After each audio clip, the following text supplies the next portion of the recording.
penyampaian esai saya terkait prospek smart grid dalam mengantisipasi revolusi industri 4.0 dan transisi energi dalam 5 tahun ke depan ya, secara pandangan untuk 5 tahun ke depan di Indonesia. Mas Anggrawan, untuk PPT-nya terlihat Mas ya?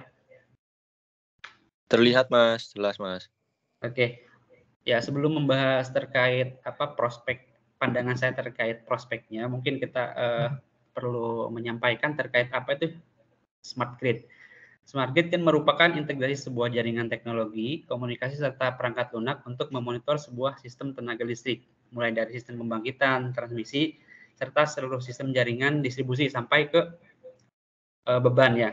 Yang dimaksud beban ini tentunya perumahan, industri, ataupun sifatnya khusus gitu.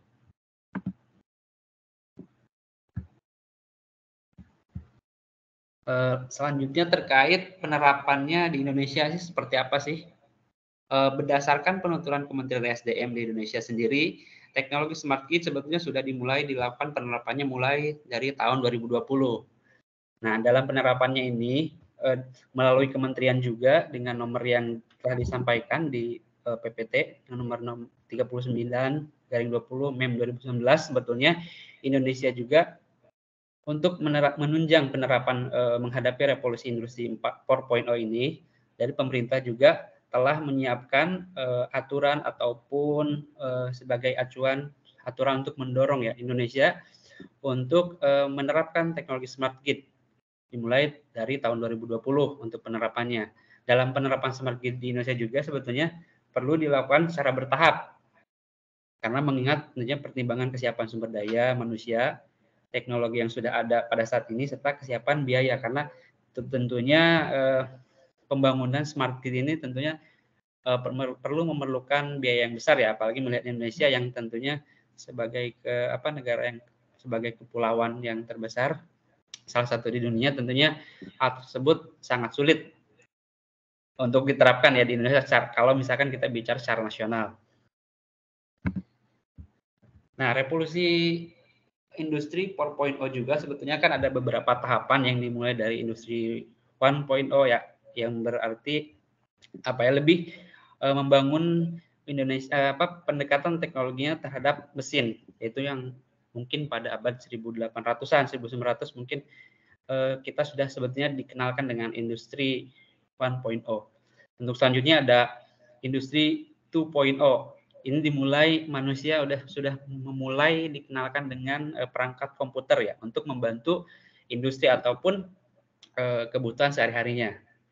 Lalu dikenalkan juga dengan industri 3.0, yang mana industri 3.0 ini Indonesia khususnya ya, di Indonesia itu juga sudah menerapkan antara mesin dan komputerisasi untuk memudahkan segala macam pekerjaannya ya.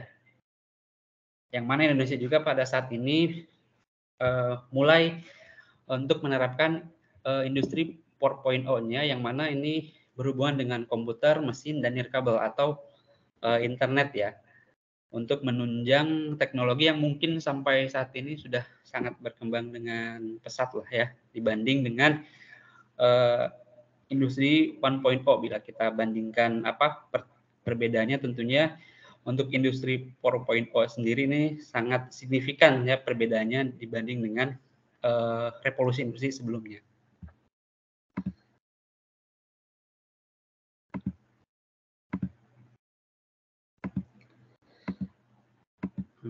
Saya juga sampaikan terkait prospek Indonesia 5 tahun ke depan ya. Tapi sebelum melihat prospek Indonesia 5 tahun ke depan, nampaknya kita perlu melihat juga ya penerapan teknologi atau machine learning dan AI di Indonesia itu seperti apa. Karena saya melihat penerapan teknologi machine learning atau AI di Indonesia tentunya sudah merambah ke berbagai bidang ya, baik itu transportasi, industri, food and beverage, bahkan industri jual beli, pertanian juga sudah bisa menerapkan teknologi ini. Namun kita juga harus mempertimbangkan kedekatan masyarakat Indonesia dengan teknologi ini. Apakah secara kemampuan, secara meluas, masyarakat bisa dapat menyerap atau mengaplikasikan hal ini atau tidak. Itu jadi pertimbangan ya untuk melihat prospek Indonesia ke depan. Lalu kita juga harus melihat tentunya infrastruktur Indonesia yang menunjang teknologi tersebut. Kita tentu tahu ya, Indonesia yang sudah saya sampaikan tadi merupakan negara kepulauan terbesar, salah satu terbesar ya di dunia, sehingga infrastruktur yang mumpuni itu memang sangat mahal ya bila dibandingkan kalau misalkan kita mau menerapkan seluruh Indonesia secara nasional. Maka itu tentu pandangan terhadap prospek Indonesia juga harus mempertimbangkan infrastruktur yang ada pada saat ini secara skala nasional ya untuk melihat prospeknya.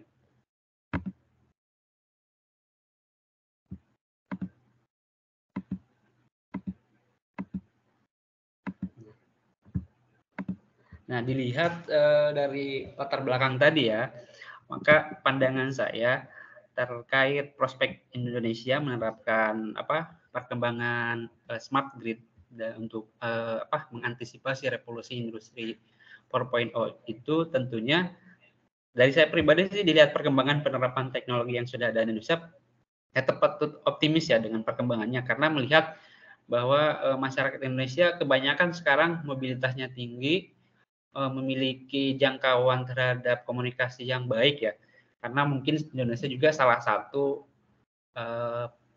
masyarakat yang memiliki jumlah handphone lah, kalau misalkan untuk kita berhubungan dengan internet yang paling banyak mungkin salah satu di dunia mungkin Indonesia, bahkan mungkin setiap satu warga Indonesia bahkan mungkin bisa memiliki lebih dari satu gitu ya. Kalau bila kita bandingkan dengan jumlah masyarakat maupun jumlah pasar atau pangsa penjualan ya di Indonesia secara nasional.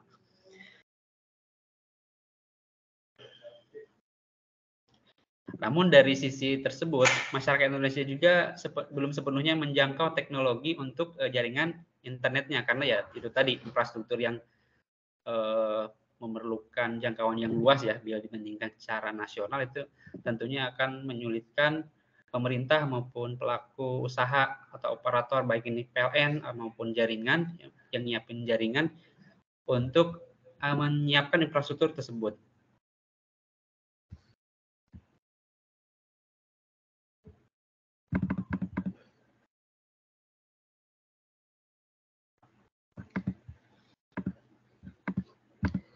Nah, Mas, untuk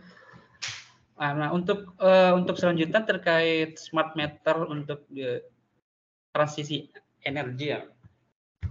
Indonesia pada saat ini memang sudah mulai ya melakukan transmisi. Mohon maaf ya Mas sebelumnya teman-teman juga Pak, karena PPT saya belum selesai, mungkin saya akan sampaikan saja secara lisan untuk pandangan saya terhadap digital atau smart meter ya terkait transisi energinya. Pada saat ini juga di sisi PLN juga pada saat ini sedang melakukan digitalisasi ya tenaga listrikan. Sudah berjalan beberapa tahun, sudah menghasilkan beberapa prospek atau progres yang baik juga sih secara umum. Namun pada dasarnya terkait transisi energi untuk digitalisasi atau penggunaan smart meter juga menurut saya tuh di 2 menit ya. Ataupun dari sisi PLN memerlukan usaha yang lebih ya karena kita melihat pengalaman pada saat PLN mengubah KWH meter yang biasa itu ke digital meter.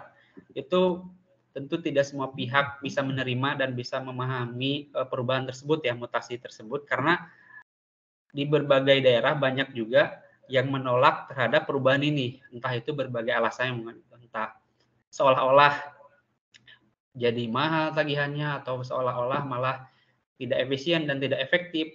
Nah, pandangan-pandangan seperti ini harusnya kita bisa antisipasi gitu. Nah, makanya dari itu transisi energi penggunaan smart meter untuk industri maupun perumahan tentunya ini menjadi tantangan tersendiri ya bagi PLN maupun pemerintah untuk bisa mengaplikasikan secara efektif dan efisien. Karena tentunya kalau kita bicara secara nasional tentunya kita sulit ya untuk mengaplikasikan secara nasional dalam waktu hanya 5 tahun ke depan. Jadi mungkin apa yang saya sarankan terhadap pemerintah untuk 5 tahun ke depan terkait transisi energi maupun penggunaan smart meter ini juga, yakni ada 3 poin yang mungkin bisa saya sampaikan. Yang pertama adalah kolaborasi. Kolaborasi ini berhubungan dengan PLN, pemerintah maupun pelaku usaha, baik itu investor maupun masyarakat yang harusnya bisa mengelola atau bisa berkolaborasi menjaga komunikasi untuk membangun infrastrukturnya, entah itu dari mulai komunikasi terhadap investor, komunikasi antara PLN sebagai pelaku pengusaha utama ya di Indonesia, serta peraturan yang mungkin bisa pemerintah dorong untuk dijadikan acuan bagi pelaku usaha industri untuk menggunakan atau mentransmisikan atau mengubah ke arah transisi energi untuk 5 tahun ke depan, menggunakan peraturan-peraturan yang mungkin bisa digunakan untuk 5 tahun ke depan, sehingga fondasi dari perubahan penggunaan smart meter sendiri itu sehingga dari secara hukum atau peraturan kita lebih kokoh ya. Selanjutnya mungkin kita perlu korelasi antara rencana maupun tujuan atau visi dalam 5 tahun ke depan, apakah memungkinkan atau tidak. Jadi mungkin kita harus membuat visi ya atau goal jangka pendek untuk apa yang menjadi capaian baik dari PLN maupun pemerintah sehingga bisa fokus, misalkan dengan penerapan smart meter atau smart energi pada skala yang kecil, baik itu di industri maupun di perumahan-perumahan yang mungkin eksklusif ya, sehingga secara komunikasi. Waktunya mungkin sudah lebih 10 menit ya. Baik Pak. Ya, kalau waktu kita habis ya. Oke, silakan. Langsung ditutup aja, silakan. Baik, mungkin sisanya ya tentu dengan komunikasi edukasi ya terhadap pelaku industri maupun masyarakat. Mungkin demikian paparan dari saya. Terima kasih. Mungkin silakan Mas atau yang lainnya bisa menanggapi. Ya, untuk waktu bertanyanya 2 menit saja mungkin, biar pas 15 menit totalnya. Baik, terima kasih izin Pak Agus ya. Terkait paparannya ini sangat menarik karena memang pada intinya memang benar bahwa Indonesia ini adalah negara kepulauan yang sangat besar. Nah, untuk penerapan prospek smart grid-nya mungkin kira-kira apa saja yang diperlukan kolaborasi antara pemerintah dan juga PLN agar bisa menjangkau sampai ke semua pulau, karena pulau-pulau besar di Indonesia sendiri untuk yang bisa diikutkan ke dalam sistem smart grid ini mungkin ada di Jawa, Sumatera atau Kalimantan, Sulawesi. Nah, untuk pulau-pulau kecil lainnya ini mungkin butuh effort yang lebih. Mungkin pertanyaan saya, kira-kira pemerintah bersama PLN ini harus mengedepankan ide seperti apa? Mungkin itu sih Mas Agus. Terima kasih. Baik, terima kasih Mas tanggapannya terkait paparan saya. Untuk saya setuju untuk mengembangkan smart grid di pulau-pulau terkecil atau bahkan jangan dulu ke pulau-pulau terkecil di Indonesia lah. Ke kota-kota kecil mungkin kabupaten, mungkin untuk penerapan smart grid di Indonesia taruhlah misalkan di Jawa Barat misalkan. Tentu dalam hal infrastruktur tentu masih sangat sulit sih menurut pandangan saya, karena tentu memerlukan infrastruktur yang mumpuni baik itu dari sisi energi, sumber daya energi maupun dari sisi teknologi, penerapan teknologinya ya. Maka dari itu kalau dari pandangan saya, Indonesia dalam kurun waktu 5 tahun lebih baik untuk membuat base peraturan terlebih dahulu untuk menunjang penerapan hal tersebut, dan penerapan juga mungkin difokuskan di kota-kota besar ataupun di skala yang lebih kecil gitu, supaya penerapannya bisa efektif dan efisien, sehingga kita juga bisa mengevaluasi terhadap penerapannya, sehingga pada saat nantinya untuk kita bisa menerapkan di luar daerah atau di luar kotanya, sehingga kita bisa belajar lebih baik dan lebih maksimal penerapannya, baik itu di kabupaten-kabupaten maupun di pulau-pulau terkecil gitu, sehingga bila mana infrastrukturnya sudah siap, penerapannya mungkin lebih mudah ya untuk diterapkan di luar daerah atau yang tempat-tempat jauh dari kota gitu. Begitu, Mas. Baik, terima kasih, Mas. Waktunya juga sudah habis ya. Jadi total udah 15 menit antara penyampaian dan tanya jawab. Mungkin bisa dilanjutkan ya Pak Dani ya ke peserta berikutnya atau bagaimana Pak? Iya, betul. Silakan dilanjutkan peserta berikutnya. Saya absen. Tadi sudah Mas Agus ya. Terima kasih Mas Agus untuk presentasinya ya. Menarik sekali. Kemudian dilanjutkan Mas Adriawan. Halo, suara saya cukup jelas? Jelas, Pak. Monitor, Pak. Ya, Mas Agriawan nanti ditanggapin oleh Mas Arif ya. Mas Arif monitor. Monitor Pak. Ya, waktunya 10 Ya. menit ya. Nanti Mas Beli Agung ya diingetin di menit ke-8 ya supaya kita nggak Baik Pak, baik. ya. Oke, silakan. Izin Pak, saya connect ke laptop dulu Pak.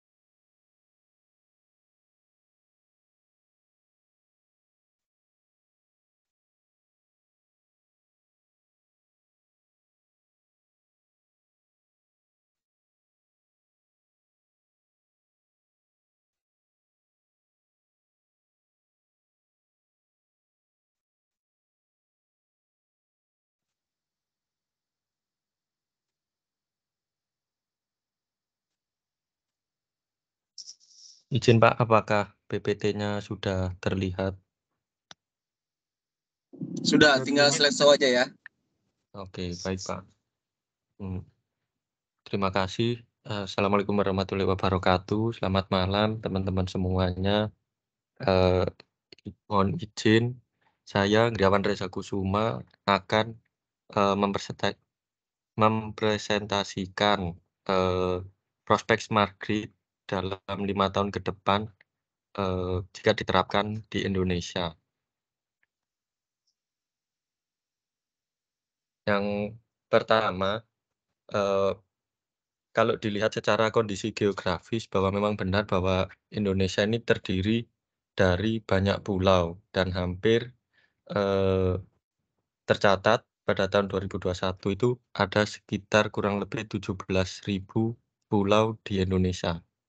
Nah, sedangkan menurut Herman pada tahun 2015 mengatakan bahwa revolusi industri 4.0 ini adalah sebuah era industri digital di mana seluruh bagian yang ada di dalamnya itu saling berkolaborasi, komunikasi secara real time di mana saja dan kapan saja. Jadi pemanfaatan IT berupa internet, GPS, IoT, dan iOS menghasilkan inovasi yang baru yang lebih efektif. Nah, sedangkan kalau dilihat dari letak geografis Indonesia sendiri, untuk menerapkan Internet of Things ini berarti infrastruktur yang ada di Indonesia pun harus juga fasilitasnya tercukupi.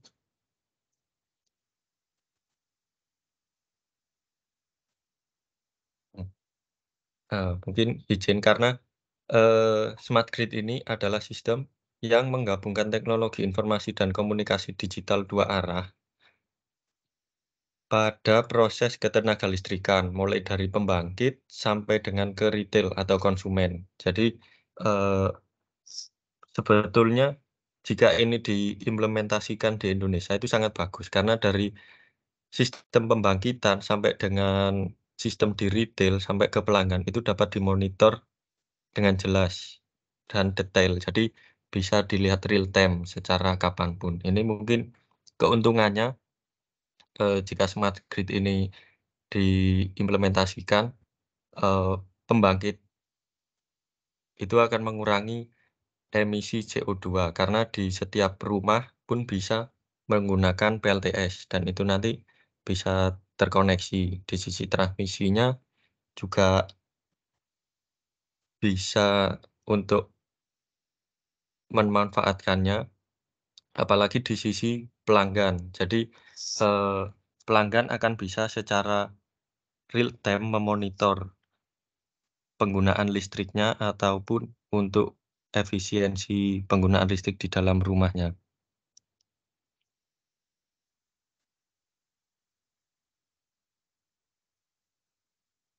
Nah, untuk penerapan Advanced Metering Infrastructure ini atau AMI sebetulnya di Indonesia sudah mulai jalan karena PLN dan juga PLN itu sudah melakukan program smart metering ini. Nah, smart meter ini kedepannya sangat perlu karena dengan smart meter ini tentu PLN dapat melakukan efisiensi karena terkait pencatatan meter atau kesalahan saat penagihan itu sudah by system. Jadi semua datanya bisa ditarik dalam sistemnya. Untuk prospek 5 tahun ke depannya untuk di AMI ini mungkin sama juga halnya dengan karena masyarakatnya yang mempunyai budaya dan juga keanekaragaman, jadi tidak akan mudah untuk menerapkan sistem AMI ini. Apalagi enggan saja ketika diganti dengan meter prabayar, itu masih banyak yang menolak.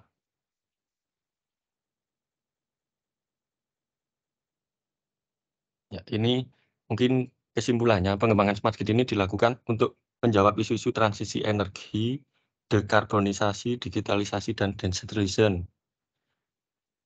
Nah, PLN sudah melakukan beberapa pilot project smart grid ini yang dari tahun 2020 sampai 2024 dan ditetapkan salah satu proyek strategis nasional. Perpres nomor 18 tahun 2020 sejalan dengan program transformasi PLN sebagai inisiatif ini digitalisasi pembangkit, e-mobility, digitalisasi TND, microgrid, PLN mobile, dan lain-lain. Nah, pada tahap awal implementasinya, smart grid ini berfokus pada keandalan, efisiensi, customer experience, dan produktivitas. Dengan estimasi capai itu 10 sampai 25 triliun. Ini mungkin yang akan jadi kendala karena untuk biaya investasi awalnya itu memang tidak sedikit. Mungkin itu paparan dari saya, kurang lebihnya terima kasih. Baik, terima kasih. Waktunya baru berjalan 5 menit. Kalau begitu dilanjutkan dengan pertanyaan dari Mas. Apa tadi? Ya, baik. Terima Mas kasih. Arif. Ya, silakan. Terima kasih Mas Anggiawan atas pemaparannya terkait smart AMI dan juga smart grid di Indonesia dan juga pengalaman-pengalaman yang dan AMI.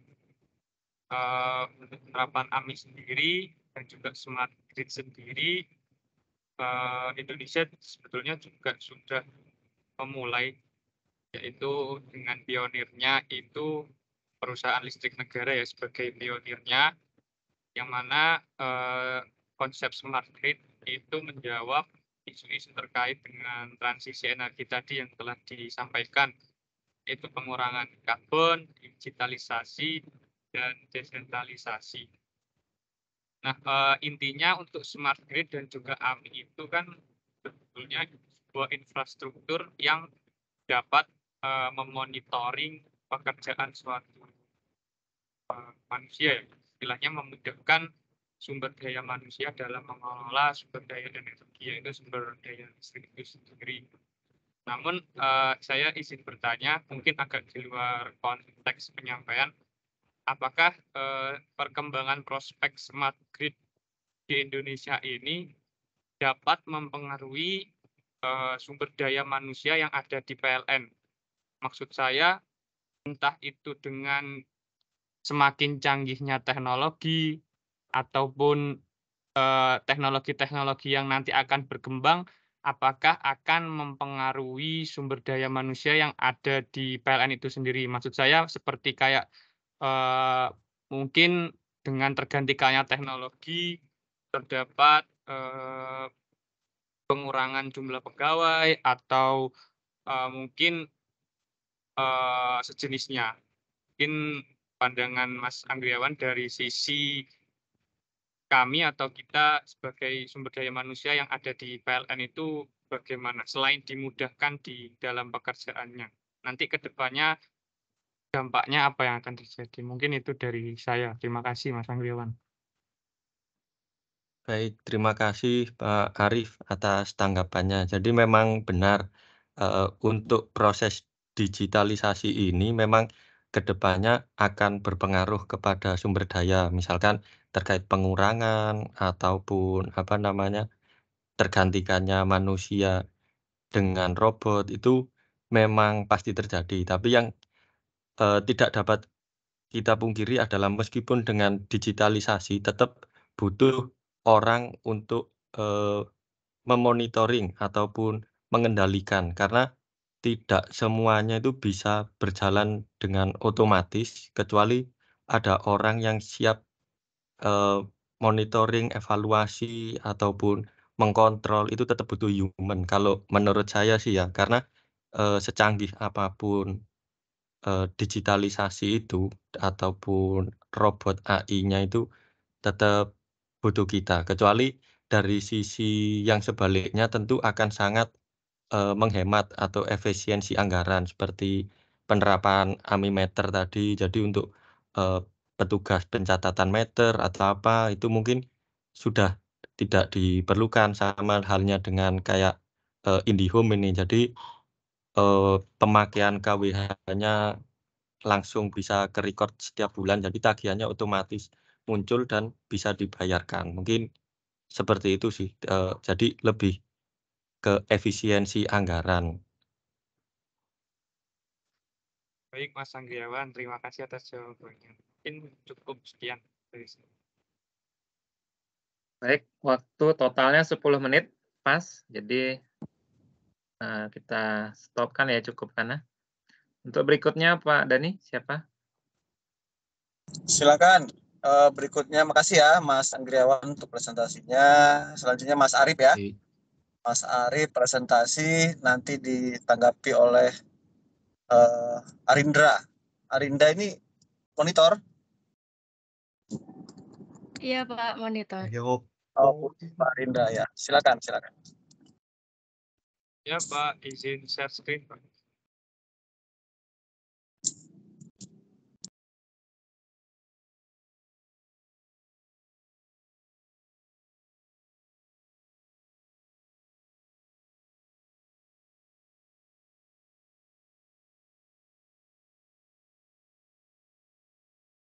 Apakah slide saya sudah terlihat Pak?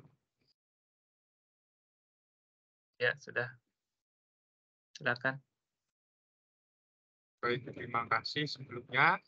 Saya juga Assalamualaikum warahmatullahi wabarakatuh. Perkenalkan saya Arif Ramandani, bisa dipanggil Arif, nomor induk mahasiswa 2022-14546. Pada kesempatan kali ini saya akan menyampaikan terkait dengan esai pandangan prospek smart grid di Indonesia dalam 5 tahun ke depan dalam mengantisipasi revolusi industri 4.0 dan transisi energi di Indonesia. Nah, perkembangan smart grid di Indonesia. Jadi di Indonesia ini negara yang besar ya, namun memiliki kelemahan dalam mengembangkan energi terbarukan. meskipun memiliki sumber daya alam yang melimpah dan membutuhkan energi listrik yang semakin meningkat. Nah, untuk RUPTL PLN memproyeksikan rasio elektrifikasi Indonesia itu meningkat dari 84% pada 2016 menjadi 99,34% pada 2021. Nah, untuk mengantisipasi tersebut, dalam RUPTL 2021 itu penggunaan energi terbarukan seperti tenaga surya, angin, air, dan limbah itu dinaikkan. Nah, untuk mengatasi hal ini perlu dilakukan peningkatan kajian dan investasi dalam sektor energi secara berkelanjutan, dan smart grid dapat menjadi solusi untuk mengoptimalkan penggunaan energi, meningkatkan efisiensi, dan mengurangi emisi karbon. Sebab itulah untuk RUPTL 2021 dan 2030 untuk penggunaan kapasitas pembangkit di renewable energy itu ditingkatkan. Nah, untuk penerapan smart grid di Indonesia itu sudah lama. Yang awalnya itu smart grid di Indonesia itu diinisiasi oleh PLN sendiri dalam sistem SCADA ya. Nah, selanjutnya proyek-proyek smart grid itu dikembangkan oleh PLN. Nah, saya rangkum 9 proyek di Indonesia ya yang besar, yaitu ada implementasi pembangkit energi terbarukan Nusa Penida, lalu ada smart grid microgrid di Pulau Sumba NTT, implementasi proyek smart community di kawasan industri Karawang, lalu ada smart grid Karimun Jawa, ada AMI di PLN cabang Solo Jawa Tengah, ada AMI di residensial Pondok Indah oleh PLN di Jaya, lalu ada automated demand response oleh Honeywell, lalu smart grid PLN Grand untuk pengembangan roadmap dan implementasi layanan smart grid, pemasangan infrastruktur meter berkelanjutan untuk wilayah Jawa dan Bali. Nah, ini merupakan contoh peta smart microgrid di Sumba Barat NTT. Jadi semua sistem jaringan tenaga listrik dari hulu ke hilir itu sudah di smart gridkan atau di sistem dicerdaskan, di sistem jaringan cerdaskan. Nah, ini merupakan peningkatan jaringan listrik dari masa lalu ke masa depan, yang mana masa lalu itu masih menggunakan operator sistem dengan telekomunikasi provider. Lalu masa sekarang itu pusat kendali dari hulu ke hilir, dari transmisi ke pelanggan itu sudah terintegrasi dengan AI, internet, dan lain sebagainya. Nah, itu merupakan ada garis line untuk infrastruktur listrik yang berwarna ungu, lalu untuk yang garis-garis putus itu merupakan sistem komunikasi. Nah, pengertian smart grid sendiri yaitu jaringan listrik yang cerdas dan terintegrasi di mana teknologi informasi dan komunikasi digunakan untuk mengontrol dan memantau penggunaan energi secara efisien dan berkelanjutan. Smart grid sendiri merupakan bagian dari energi inisiatif yang cerdas, yaitu menggabungkan berbagai teknologi dan praktek pengoperasian sistem tenaga listrik menjadi lebih efisien. Selain itu, smart grid memudahkan penggunaan energi efisien dalam gedung dan industri, serta memungkinkan penggunaan energi baru terbarukan. Nah, konsep smart grid itu komunikasi terpusat ya, jadi control centernya itu di tengah, lalu bercabang-cabang memonitoring pembangkit, memonitoring electric vehicle charging, dan lain sebagainya. Dan penerimaan dari sisi pelanggan juga. Nah, ini merupakan kutipan pidato dari Bapak Darmawan Prasojo, Direktur Utama PT PLN Persero dalam acara Anugerah Program Penilaian Proper tahun 2022 di Jakarta. Beliau mengatakan PLN sudah merombak tata kelola kelistrikan dengan digitalisasi end-to-end. Dari pasokan energi pembangkit, transmisi, distribusi, sampai ke rumah-rumah pelanggan sudah dikelola secara terintegrasi. Fluktuasi di sisi demand dan supply akan langsung direspon secara otomatis. Inilah yang kami namakan smart grid. Dari pernyataan beliau, PLN telah melakukan digitalisasi tata kelola kelistrikan secara end-to-end dengan penerapan teknologi informasi dan komunikasi untuk mengintegrasikan seluruh jaringan listrik dan memungkinkan pengelolaannya secara terpusat dan terkoordinasi. Smart grid memungkinkan PLN untuk merespon fluktuasi permintaan dan pasokan energi secara otomatis, meningkatkan efisien penggunaan sumber energi terbarukan dan penggunaan energi secara keseluruhan. Ini menunjukkan komitmen PLN dalam mengembangkan smart grid di Indonesia. Nah, untuk potensi smart grid sendiri di Indonesia dalam 5 tahun ke depan semakin meningkat karena pemerintah menetapkan target untuk meningkatkan penyediaan energi baru dan terbarukan. Smart grid juga dapat membantu mengurangi biaya dan meningkatkan efisiensi dalam sektor energi. Smart grid dapat meningkatkan keamanan energi dengan mengurangi resiko gangguan dan kerusakan pada jaringan listrik. Namun di sisi lain, pengembangan smart grid di Indonesia itu masih ada beberapa tantangan yang perlu diatasi. Tantangan utama adalah diantaranya kurangnya kesadaran dan pemahaman tentang smart grid di kalangan masyarakat dan pemangku kepentingan.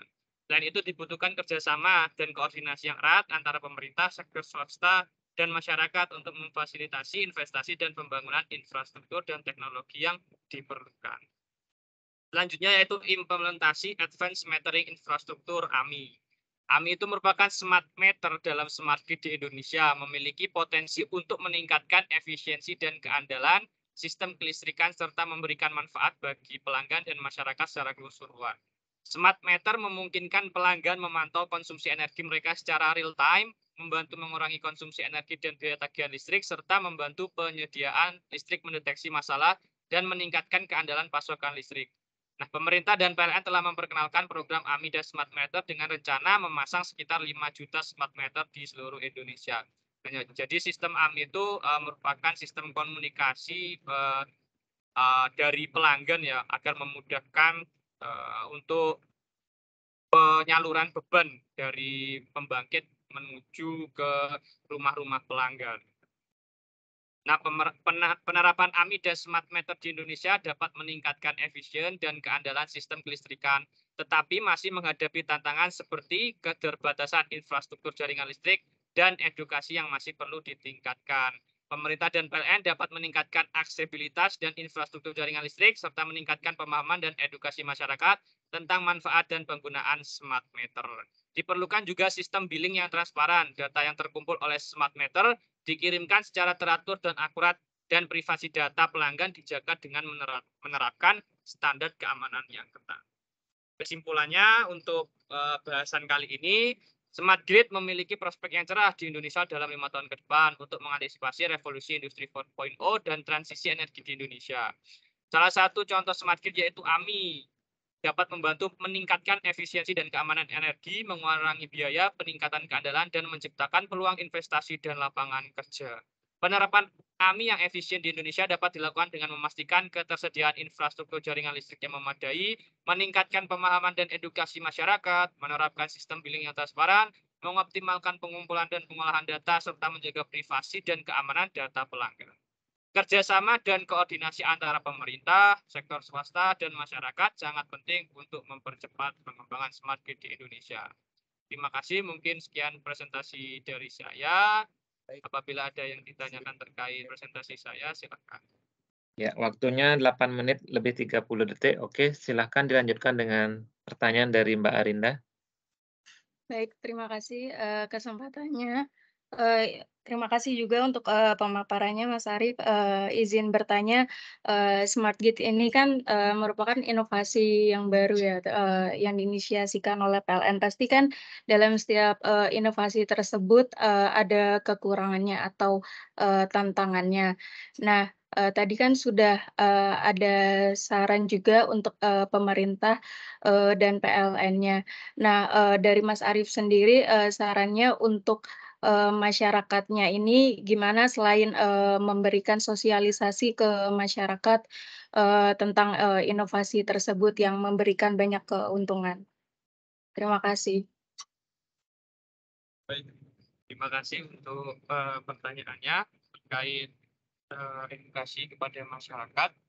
Mungkin menurut saya untuk masa sekarang atau zaman sekarang itu edukasi itu memang nomor satu ya, karena di PLN sendiri juga ada bagian komunikasi pelanggan atau pelayanan pelanggan, dan itu sektor itu ujung tombak bagaimana produk listrik kita itu bisa sampai ke pelanggan. Karena memang penerapan AMI ini tidak bisa langsung serentak di seluruh Indonesia, karena memang kualitas sumber daya manusia dari berbagai daerah itu berbeda. Mungkin yang di kota pemahaman tentang AI, internet, of Things dan lain sebagainya itu paham. Cuman mungkin saudara-saudara kita yang di pelosok sana, mungkin di daerah timur atau di daerah yang kurang terjangkau untuk infrastruktur terkait internet dan lain sebagainya, mungkin tidak paham mengenai hal itu semua. Nah, mungkin untuk sederhananya untuk peran pemerintah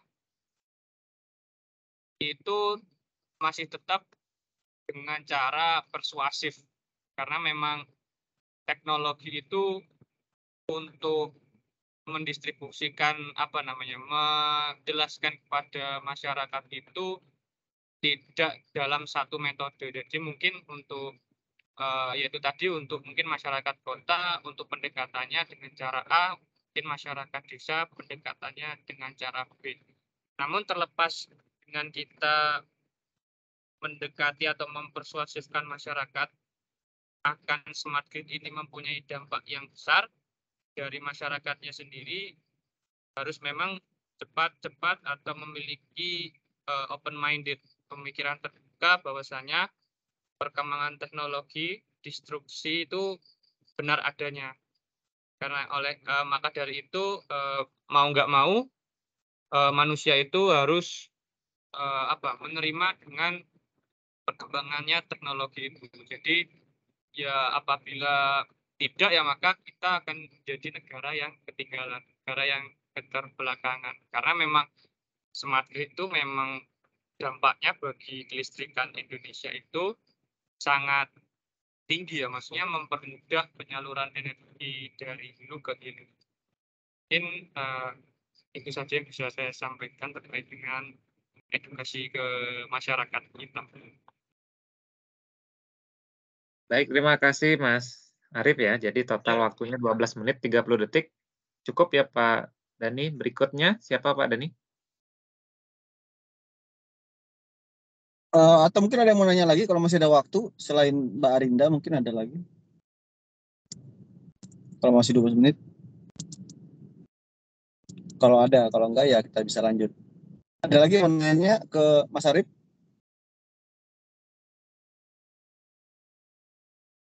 Mungkin kalau enggak ada, gimana? Lanjut saja Cukup Pak ya? Dani.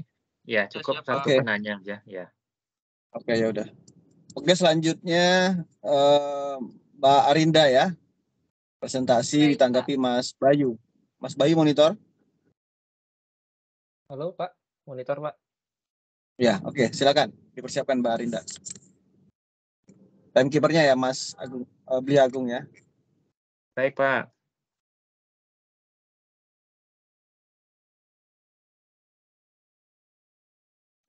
Apa share screen-nya sudah muncul, Mas Bayu?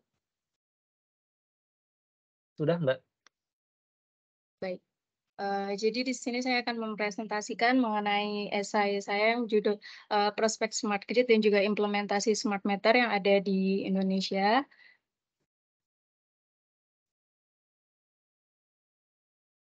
Smart grid merupakan sistem kelistrikan yang terintegrasi dengan teknologi informasi yang dapat mengatur dan juga mengoptimalkan penggunaan energi secara efisien dan efektif. Pada smart grid ini dia ada two way, yaitu electrical infrastructure dan juga digabung dengan intelligent infrastruktur. Nah, pada smart grid ini dia memungkinkan adanya desentralisasi pembangkit listrik dan juga dia bisa memicu pertumbuhan pembangkit EBT sehingga emisi karbon dioksida dapat ditekan. Kemudian untuk revolusi industri 4.0, revolusi industri 4.0 merupakan perubahan besar yang ada dalam dunia industri yang sekarang ini yang sedang kita alami, yang didorong oleh kemajuan teknologi digital yang melibatkan IoT, big data, dan juga kecerdasan buatan atau AI. Nah, pada revolusi industri 4.0 ini, contohnya pada bidang kelistrikan itu dia smart grid dan juga AMI. Kemudian untuk transisi energi merupakan peralihan dari energi fosil yaitu migas dan batu bara ke energi yang terbarukan. Yang saat ini itu ada solar, angin, air dan juga biomasa. Nah, transisi energi ini juga telah ditetapkan Indonesia berdasarkan PP nomor 17 tahun 2014 tentang kebijakan energi nasional. Kemudian untuk prospek smart grid untuk 5 tahun mendatang itu dia akan berkembang dengan pesat dikarenakan dengan adanya perluasan infrastruktur, pengembangan teknologi dan juga semakin banyak perusahaan energi yang beralih ke smart grid, maka akan membuka peluang untuk pengembangan energi terbarukan yang lebih canggih dan juga efisien. Dan juga hal-hal yang mendorong penggunaan smart grid ini dikarenakan permintaan pelanggan yang tinggi dan juga penggunaan bahan bakar fosil yang tinggi karena sudah mencapai 90% dari penggunaannya. Kemudian smart grid di Indonesia ini dia akan semakin baik nantinya apabila aman dan juga terpercaya, fleksibel dan terukur, kemudian manajemen yang cerdas dan juga pengukuran yang akurat dan terjadi interaksi dua arah. Nah, pada PLN ini pengukuran yang akurat itu dia bisa melalui smart meter dan juga interaksi dua arah ini dia ada di Advanced Meter Infrastructure atau AMI. Kemudian saran supaya smart meter di Indonesia dapat diimplementasikan secara efektif dan efisien untuk saran kepada pemerintah dan juga PLN yang utama. Yang pertama itu dia harus membuat kebijakan yang mendukung termasuk regulasi yang jelas dan juga standar dari smart meter ini seperti apa. Kemudian infrastruktur yang memadai terutama dalam bidang teknologinya. Kemudian yang ketiga itu dia di bagian sosialisasi kepada masyarakat tentang manfaat smart meter ini agar masyarakat juga dapat mengerti smart meter ini manfaatnya seperti apa, kegunaannya juga seperti apa dan keuntungan untuk mereka ini seperti apa supaya mereka juga mau untuk beralih ke smart meter ini. Kemudian kolaborasi dengan pihak swasta, terutama pada perusahaan-perusahaan di bagian teknologi untuk mendukung adanya smart meter ini supaya lebih terintegrasi dan juga dari PLN dan pemerintah ini harus memonitor dan evaluasi dari smart meter ini apa saja kekurangannya dan juga untuk mencari solusi dari kekurangan tersebut supaya dapat memberikan keuntungan juga bagi penyedia jasa dan juga konsumen tersebut dalam mengonsumsi smart meter ini. Itu saja esai penjelasan dari saya mengenai prospek smart grid dan juga saran untuk pemerintah dan PLN mengenai penggunaan smart meter. Selanjutnya dibuka untuk sesi tanya jawab. Terima kasih. Baik, terima kasih Mbak Arinda. Waktunya yang sudah berjalan itu 5 menit. Baik, kalau untuk presentasi sudah, berarti untuk tanya jawab silakan Mas Bayu. Baik, terima kasih atas waktunya Pak Agung. Terima kasih atas penjelasannya oleh Mbak Arinda. Saya izin menanggapi dari presentasi Mbak Arinda. Saya izin bertanya. Menurut Mbak Arinda, apa kendala penerapan smart metering di Indonesia? Itu aja Mbak. Terima kasih Mbak. Baik, terima kasih untuk pertanyaannya Mas Bayu. Mas Bayu tanya mengenai kendala dari smart meter yang ada di Indonesia. Menurut saya untuk kendala saat ini yang terjadi dalam penggunaan smart meter itu kan yang pertama infrastrukturnya yang belum memadai karena kan termasuk jaringan telekomunikasi dan teknologi informasi itu dia belum handal seperti di luar negeri sana. Terus juga untuk keamanannya kan kita belum tahu kan, karena untuk penggunaan smart meter itu kan memungkinkan untuk mengirimkan data secara real time. Nah, kita dari konsumen juga mau data kita aman. Nah, jadi dari pemerintah dan juga PLN kan harus memastikan data-data tersebut itu aman dan dienkripsi supaya tidak terjadi pencurian data yang tidak diinginkan. Terus kemudian kendala lainnya itu biaya yang masih tinggi karena untuk implementasi smart meter ini dia kan memerlukan investasi yang signifikan terutama untuk membeli dan memasang perangkat smart meter ini di seluruh wilayah. Nah, hal ini dia masih jadi kendala bagi perusahaan penyedia layanan listrik yang ada di Indonesia ini. Nah, makanya itu harus jadi pertimbangan juga karena kan kita pasti konsumen nggak mau beli kalau itu mahal. Pasti kita mau beli kalau itu harganya terjangkau dan juga dia aman. Terus juga, menguntungkanlah untuk kita, seperti itu, Mas. Baik Mbak Rinda, terima kasih banyak atas jawabannya. Baik, waktunya masih cukup lama, baru 7 menit 30 detik. Apakah ada penanya lainnya?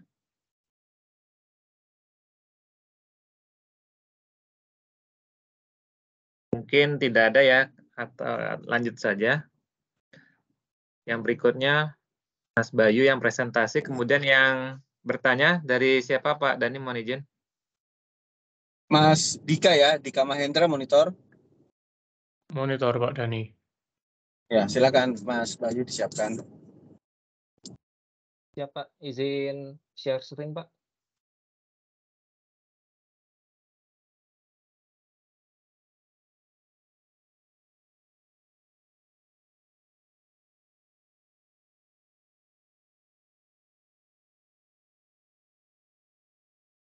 Baik, Assalamualaikum warahmatullahi wabarakatuh. Selamat malam Bapak-Bapak semuanya, terima kasih atas waktunya. Di sini saya izin menjelaskan tentang prospek smart grid di Indonesia dalam 5 tahun ke depan dalam mengantisipasi revolusi industri 4.0 dan transisi energi di Indonesia. Saya Bayu Prasetyo dengan NIM 2022-14544. Yang pertama, apa itu smart grid? Smart grid merupakan sistem jaringan listrik yang terintegrasi dengan teknologi informasi dan komunikasi yang dapat menghasilkan efisiensi dan kehandalan dalam penyediaan energi listrik. Dalam menghadapi revolusi industri 4.0 dan transisi energi di Indonesia, smart grid memiliki potensi besar untuk meningkatkan efisiensi energi, mengurangi biaya operasi, dan meningkatkan keandalan pasokan listrik. Potensi smart grid. Smart grid memiliki potensi besar untuk meningkatkan efisiensi energi, mengurangi biaya operasi, meningkatkan keandalan pasokan listrik.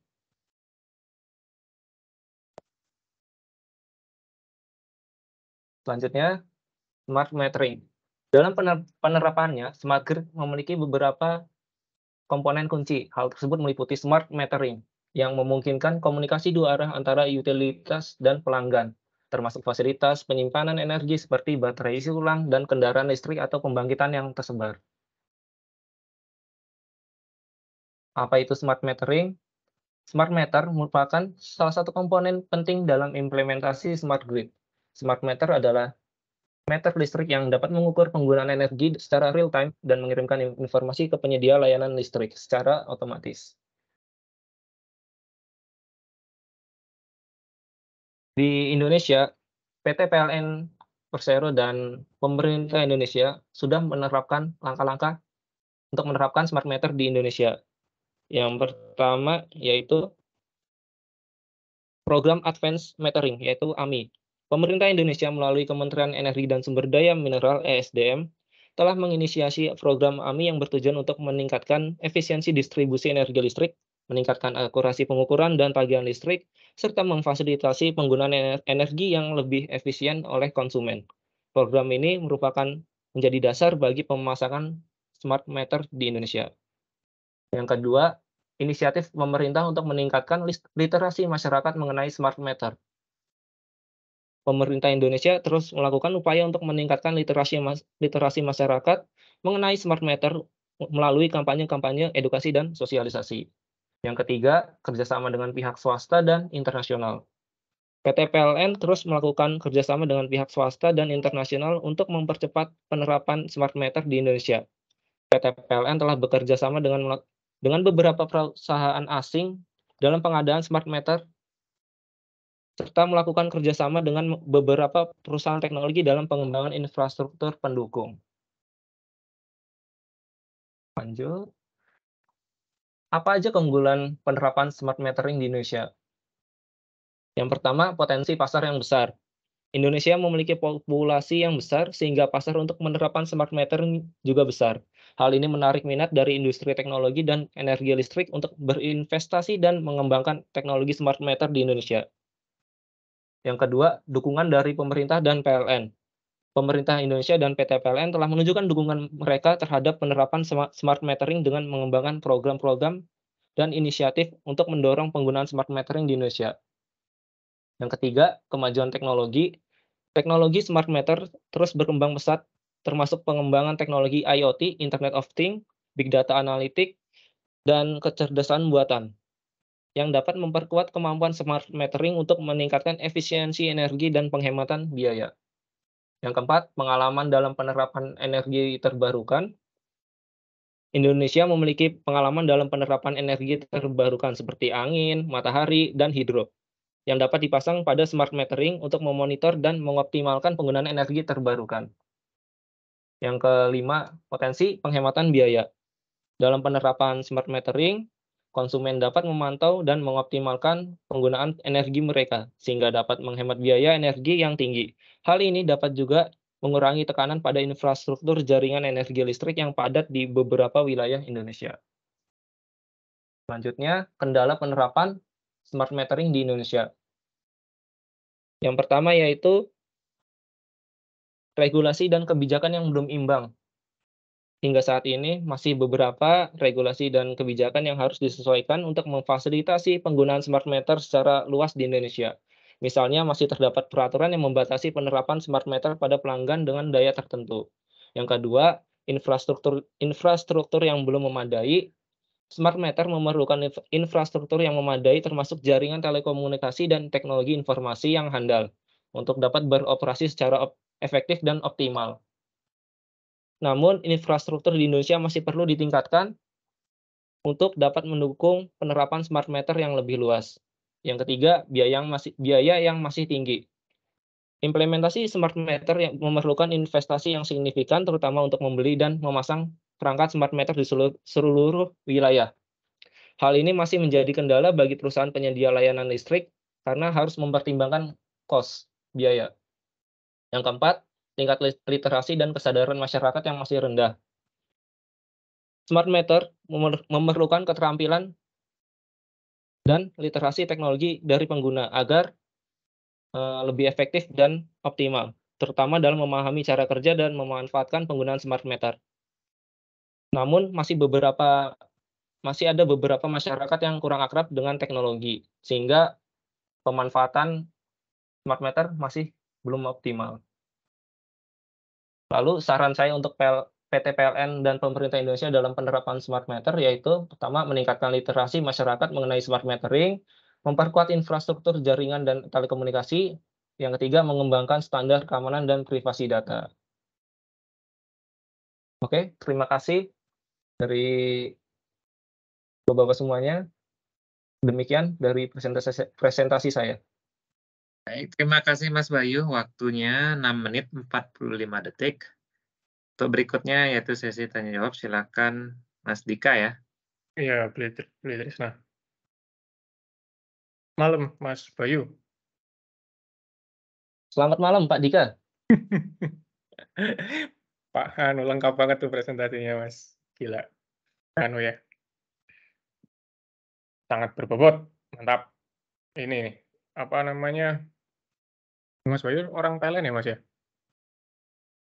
Kebetulan saya bukan, Pak. Saya bukan dari ya? perusahaan swasta petrochemical, Pak. Oh, dari petrochemical. Sorry, saya kira dari PLN. Wah, saya nggak jadi nanya-nanya yang korelasinya sama PLN nih. Ini Mas Bayu, saya tadi dengerin berapa tadi? 6 ya, 6 presentasi ya, semua tuh nyebutin terkait smart grid dan EBT. Setelah menjelaskan smart grid, salah satu keuntungannya adalah smart grid itu membantu transisi dari fossil fuel ya, dari coal, diesel yang selama ini kita pakai ke energi baru terbarukan, ya air, bayau dan lain-lainnya itu ya. Nah, yang saya bingung ya, yang saya pengen tanyain itu, saya ini nanya beneran Mas, bukan cari-cari pertanyaan ya. Ini barangkali bisa jelasin, transisinya itu, transisi menggunakan smart grid-nya itu dari mananya ya Mas? Peran smart grid-nya itu di transisi itu di mana ya? Itu aja sih sebenarnya pertanyaan saya masih belum dapat jawaban dari transisi itu soalnya. Barangkali bisa membantu. Transisi dari ininya Pak ya, izin menjawab Pak. Transisi dari smart grid, penggunaan Bukan. energi Bukan, kan smart grid-nya sendiri itu kan salah satu keunggulannya adalah karena dia itu menggunakan EBT ya. Nah, sedangkan kita ini sekarang ini masih bergantung pada fossil fuel. Ya, ada sih beberapa proyek PLN yang sudah menggunakan energi solar, energi bio, mungkin nggak banyak ya, sifatnya mikro. Nah, emang smart grid sendiri itu nggak bisa diterapin di fossil fuel. Nah, kalau memang harus transisi ke EBT, perannya smart grid itu di mananya? Kok sebergantung itu, seterhubungan itu loh antara smart grid dengan EBT itu, Mas. Itu sih. Barangkali bisa menjelaskan. izin menjawab Pak. Sepengetahuan saya saja Pak ya. Karena saya juga tidak bergelut langsung dengan masalah kelistrikan ini. Iya, nggak apa-apa, Mas. Menurut saya smart grid itu masih bisa diterapkan di energi-energi fuel fosil gitu. Akan tetapi karena kita menginjak di industri 4.0 dengan kita ingin menggunakan energi yang bersih, energi yang ramah lingkungan. Jadi kita menerapkan smart grid itu berbarengan dengan transisi energi yang gimana ya, yang biar sejalan gitu Pak. Dari energi yang fosil masa mau diterapkan smart grid itu tuh, kayak kurang maksimal kalau menurut saya Pak. Sedangkan smart grid itu kan terlihat sebagai gimana ya, terlihat sebagai kemajuan teknologi. Sedangkan kok kita masih menggunakan energi fuel fosil gitu Pak. Jadi lebih baik smart grid itu tuh kita terapkan berbarengan dengan transisi energi ke EBT Pak. Mungkin jawaban saya yang kurang ini, mohon maaf ya Pak ya. Oh, nggak apa-apa, Mas. Ini kan saya juga nggak tahu. Jadi sebenarnya ini ya, smart grid itu sama EBT itu bukan satu kesatuan ya, tapi dia karena kita sedang transisi dari fossil fuel ke EBT, makanya sekalian aja transisi ke smart grid gitu mungkin ya? Mungkin kayak gitu ya, berarti dari penjelasannya Mas Bayu ya? Iya Pak, menurut saya Pak, seperti itu. Oke sih. Mungkin dari Pak Dika ada tambahan? Saya sih nggak ada sih Mas, saya justru pengen tanya. Sama ini Mas, satu lagi. Tadi kan Iya, yang terkait, Pak Trisno masih cukup ya saya buat ini ya, ngasih tanggapan ya? Siap, cukup. Baru 11 menit 30 Oh iya, detik. masih Total ada 15 ya. Masih ada 4 menit, Mas Bayu, kita bisa Ya. ngobrol-ngobrol sebentar. Mas Bayu, tadi kan juga nyebutin soal smart meter ya. Nah, salah satu kendalanya tadi kan ada terkait literasi terhadap masyarakat. Andai kata nih Mas Bayu jadi orang PLN, dapat tugas buat ganti meter-meternya masyarakat tuh ke smart meter, dan tiba-tiba Mas Bayu ditolak. Kira-kira apa yang bakal Mas Bayu lakuin untuk supaya proyeknya PLN ini tetap jalan gitu? Ya kalau literasi udah pasti ya, maksudku literasi dalam bentuk yang lebih spesifik yang seperti apa yang akan Anda lakukan untuk membuat tasnya itu tadi berhasil untuk membuat masyarakat itu menerima pembaruan dari PLN ini. Gitu sih, Mas. Kalau dari saya sih Pak ya, karena teman-teman saya juga ada yang PLN Pak, di kelas sebelah juga. Nah, saya melihat teman-teman PLN saya itu kayak berjuang keras tuh untuk edukasi masyarakat, mengganti meteran mereka itu sulit juga itu Pak. Iya, makanya itu, lawan Mas. masyarakat itu. Betul. Kalau menurut saya ngincernya dari jenjang SD sih Pak, karena di pihak orang tua sekarang itu kan mengganti itu kan kayak nambah biaya segala macam kan. Lebih baik kalau menurut saya kita menghajar dari usia dini, yaitu mengenalkan teknologi-teknologi agar mereka lebih terbuka untuk update teknologi gitu Pak. Sehingga untuk kedepannya PLN gitu lebih gampang untuk transisi sehingga masyarakat pun masih sesuai, sehingga masyarakat bisa menikmati teknologi-teknologi dari PLN semuanya, Pak. Loh, Saya itu kan menurut saya kayak seperti itu, Pak. itu kan kalau ini Mas, itu kan sosialisasi ke yang tingkat dini ya. Tapi kan ini yang harus berjalan, artinya harus ada perubahan ini dari meter yang sekarang menuju ke smart meter atau AMIL tadi. Nah, ini kan ada resistance nih dari masyarakat nih. Apa yang akan Anda lakukan ke orang yang resist terhadap program-program PLN itu tadi, Mas? Sejauh ini yang saya lihat dari jujur aja orang tua saya juga nggak mau diganti Pak dengan itu, dengan meteran yang baru itu Pak, yang prabayar ya Pak. Oh iya, benar benar benar. Iya. Sulit juga sih Pak, saya juga bingung menjawabnya Pak. Oke lah, ya udah Mohon nggak maaf apa-apa. Pak Dika ya. Gimana?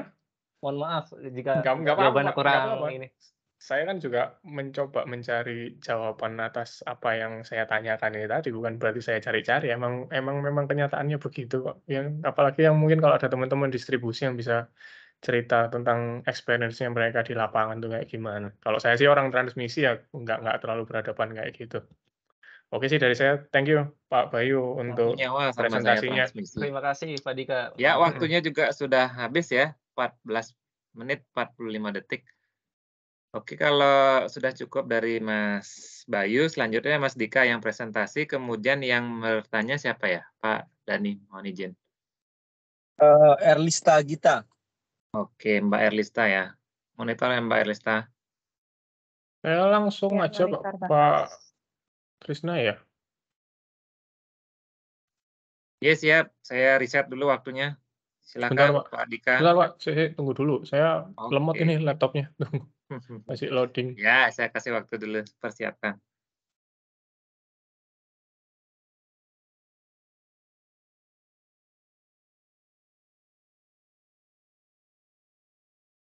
Kalau sekarang sudah muncul ya, rekan-rekan sekalian.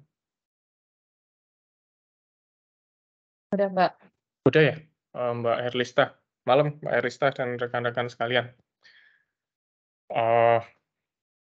Ya, saat ini saya akan mempresentasikan tentang paper saya ya. Bukan paper sih ya, tulisan saya terkait tugas smart grid pada industri 4.0.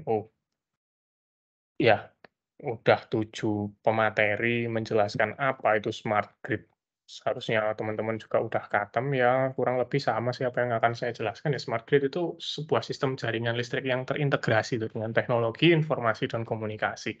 Ya dari ujung source pembangkit sampai ke rumah kita itu benar-benar terkoneksi dengan menggunakan teknologi, jadi mulai dari pembangkitan, dari sisi transmisi, dari sisi distribusi, maupun dari sisi pelanggan sendiri, itu terkomunikasi, terkoneksi, sehingga semua bagian itu bisa mengkontrol ya, mengkontrol pemakaiannya, mengkontrol produksinya, seperti itu.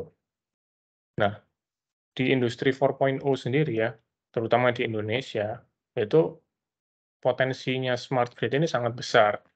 Apalagi tadi sempat kita ngobrol dengan Mas Bayu ya, dengan Pak Bayu tadi, apa namanya, kita kan masih bergantung banget tuh terhadap fossil fuel.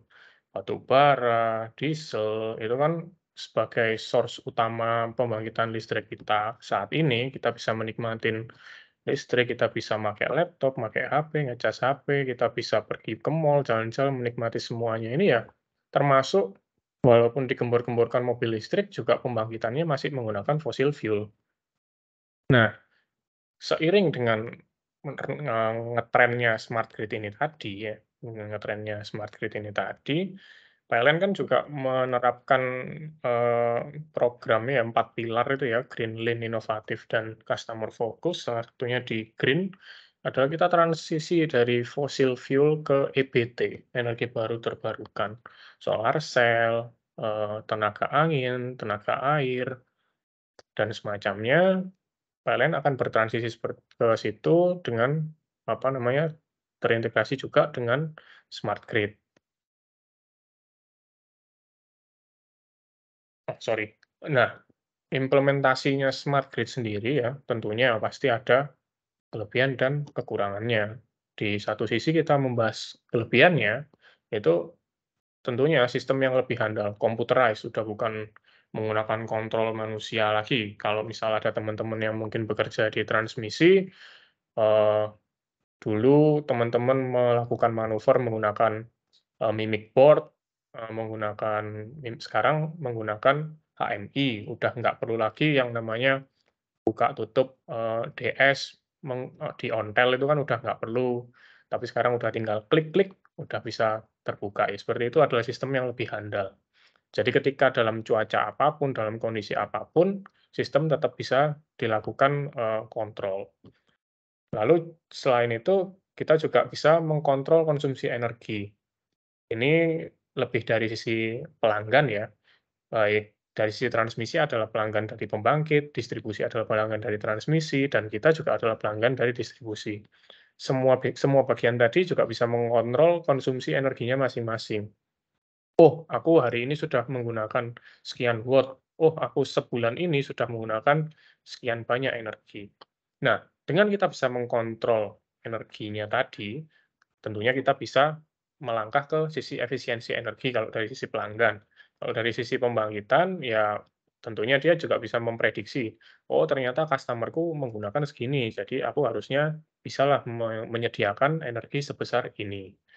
Nah, dan yang keempat, transisi ke energi terbarukan ya seperti yang sudah kita diskusikan tadi ya bersama Pak Bayu tadi, bahwa dengan adanya smart grid ini, pelan-pelan Indonesia, PLN juga akan transisi ke energi baru terbarukan, meninggalkan pelan-pelan fossil fuel yang menjadi backbone-nya pembangkit saat ini. Tapi yang namanya implementasi ya sebuah kelebihan ya pasti nggak luput dari ada yang namanya kekurangan. Karena sesuatu yang baru ya, sesuatu yang baru, sesuatu yang asing, sesuatu yang masih awam di telinga teman-teman, di telinga kita semua, tentunya itu pasti hal itu akan memiliki nilai yang mahal, nilai yang tinggi. Dengan sistem yang konvensional sekarang harus beralih ke sebuah sistem kontrol yang benar-benar computerized, yang benar-benar menggunakan server, IoT, dan kawan-kawannya itu pasti membutuhkan investasi yang tinggi. Dan juga regulasi yang jelas ya, regulasi yang jelas itu dari pemerintah juga belum ada. Mungkin bukan belum ada ya, atau masih digodok ya lebih tepatnya, sehingga untuk mengimplementasikan jika nggak ada regulasi ya nanti efeknya bisa kemana-mana, entah itu si investor nanti akan harus menyuap sana-sini untuk bisa merealisasikan proyeknya, atau entah nanti proyeknya tidak sesuai dengan apa yang distandarisasikan oleh pemerintah. Dan juga karena ini tadi sifatnya kontrolnya computerized, memanfaatkan IoT, big data, dan kawan-kawannya itu, tentunya rawan terhadap sabotase. Jadi sistem safety-nya smart grid ini memang benar-benar harus diperhatikan ya, karena setiap orang bisa mengakses, dan kalau orangnya niatnya jelek juga aksesnya itu nggak hanya ke datanya dia sendiri, bisa malah kemana-mana nanti. Justru sistem energi listrik yang harusnya handal malah rawan banget tersabotase. Nah, smart grid, smart meter, korelasinya gimana ini? Sama-sama smart. Nah, smart meter ini memudahkan pelanggan untuk mengkontrol pemakaian energi sehari-hari, seperti yang sudah kita bahas dari tadi. Di sisi lain, dengan adanya kontrol ya, dari sisi pelanggan, sisi penyedia energi sendiri juga dapat merencanakan penyediaan energinya secara presisi. Namun ya, seperti yang tadi juga dibahas oleh teman-teman, transisi dari meter yang sekarang menuju ke smart meter tentunya nggak mudah ya. Apalagi masyarakat Indonesia tuh banyak yang minim literasi, atau mungkin mudah banget lah termakan dengan isu-isu apapun. Orang harga listrik nggak naik bertahun-tahun juga tiba-tiba dibilang PLN naikkan listrik tanpa sosialisasi ke masyarakat. Seperti itu, dan menjelaskannya susah banget karena di mindset-nya mereka pemakaian listrik dia di bulan ini mahal, padahal pemakaian listrik dia di bulan ini memang lebih boros daripada biasanya.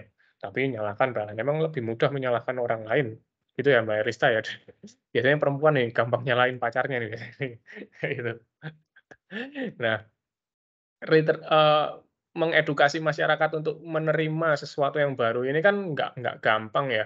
Padahal sudah jelas ada surat tugasnya, meternya juga udah terkalibrasi. Nah, hal-hal seperti itu perlu perlu effort yang lebih dari teman-teman PLN ya untuk menjelaskan, menggembor-gemborkan tentang smart meter ini supaya masyarakat itu segera mengetahui, segera menerima dan nggak termakan isu-isu negatif terkait transisi smart grid dan smart meter ini. Dari saya itu kurang lebihnya mohon maaf, saya kembalikan lagi ke Pak Trisna. Baik, terima kasih Mas Dika atas presentasinya. Waktunya baru berjalan 8 menit ya, 8 menit, mohon maaf. Baik, untuk sesi berikutnya Mbak Erlista ya, bertanya ke Pak Dika, silakan. Terima kasih atas waktunya. Mohon izin ya Pak Dika untuk bertanya. Kan Indonesia ini wilayah geografisnya macam-macam ya. Untuk daerah yang 3T yang masih susah buat mengimplementasikan smart grid yang secara terintegrasi itu apa aja ya yang harus dibenahi ataupun dipersiapkan untuk daerah yang belum memungkinkan terimplementasi smart grid biar lebih siap menghadapi era industri 4.0 gitu Pak, kira-kira. Iya, terima kasih ya Mbak Elista ya. 3T tadi apa aja Mbak? Terluar, apa aja Mbak ya 3T itu ya? 3T itu tertinggal, terluar, dan terpencil ya?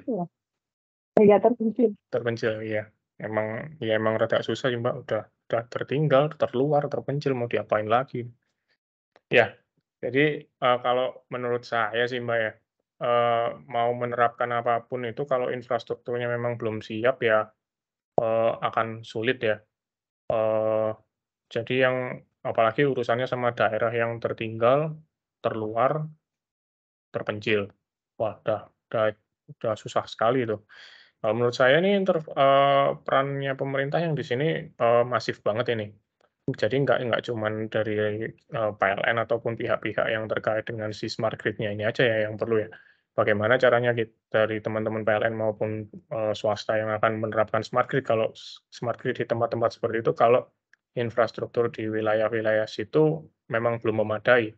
Misal nih, katakanlah teman-teman dari PLN mau memobilisasi peralatan-peralatan transmisinya atau memobilisasi peralatan-peralatan elektrikalnya, sedangkan di daerah situ sendiri belum ada, belum jalan raya belum siap, bandara harus berjam-jam dari titik lokasi, itu kan akan membuat biaya investasi akan semakin mahal dan juga proyek nggak akan selesai-selesai. Nah, menurut saya sih infrastrukturnya itu harus disiapkan dulu ya oleh pemerintah. Atau mungkin kalau bersamaan kayaknya nggak bisa, tapi duluan pemerintah menyiapkan infrastruktur, menyiapkan jalan, menyiapkan lokasi-lokasi, atau mungkin mereka mengedukasi masyarakat. Kalau mengedukasi masyarakat mungkin bisa paralel ya antara PLN dengan pemerintah. Tapi yang pasti menurut saya sih infrastrukturnya harus siap dulu ya. Jalan, terutama jalan sih. Jalan dan tempat-tempat yang berkaitan dengan mobilisasi itu harus siap dulu, baru kita bisa implementasi itu smart grid, smart meter, dan lain-lainnya. Dari saya itu Mbak Erlista.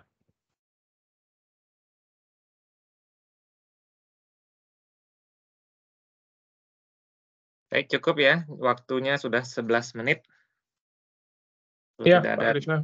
Ya, terima kasih banyak Mas Dika atas presentasinya. Berikutnya Mbak Erlista ya yang presentasi. Kemudian izin Pak Dani siapa yang bertanyanya. Mas Faisal ya. Makasih Mas Dika. Sekarang silakan Mbak Elistar tanggapi Mas Faisal. Mungkin ini terakhir ya. Nanti kita lanjutkan lagi minggu depan ya, atau hari Kamis depan. Silakan Mbak Elistar. Pak, sebentar saya coba share screen dulu ya. Ya, Mas Faisal monitor ya. Siap Pak, baik Pak. Oke, lanjut.